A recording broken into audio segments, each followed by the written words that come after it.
কথাগুলো খুবই গুরুত্বপূর্ণ, কথাগুলো শুনুন।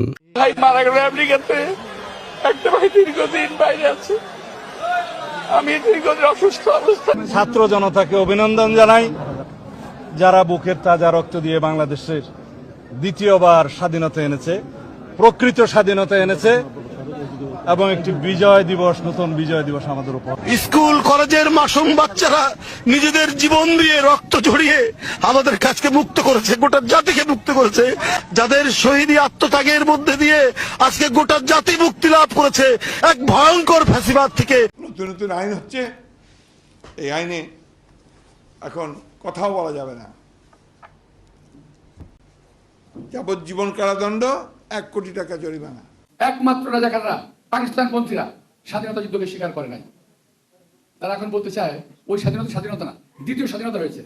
আমি প্রথম প্রবেশ করেছি, দ্বিতীয় স্বাধীনতা বলে বাংলাদেশে কিছু নাই। স্বাধীনতা একবারই আসে এবং রক্তক্ষয়ী সংঘর্ষের মাধ্যমে আমরা স্বাধীনতা যুদ্ধ করেছিলাম এবং যুদ্ধে জয়লাভ করেছিলাম। নীল কালার যে ফর্মটা আছে, এটা সংবিধান সংস্কার পরিষদ সদস্যদের শপথ ফর্ম। আমরা কেউ সংবিধান সংস্কার পরিষদের সদস্য হিসেবে নির্বাচিত হইনি।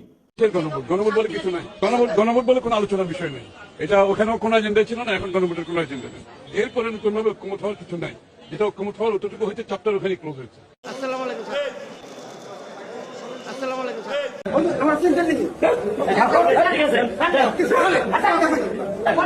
অহংকারীদেরকে আল্লাহ পাক কিয়ামতের মাঠে পিঁপড়ার মতো উঠাবেন। তাদের আকৃতি মানুষের সমান হবে না, ছোট ছোট কালো পিঁপড়ার মতো হবে এবং অন্ধকার ওদেরকে ঢেকে নিবে। আবার অনেকের টাকা পয়সার অহংকার থাকে, অনেকের ক্ষমতার অহংকার থাকে।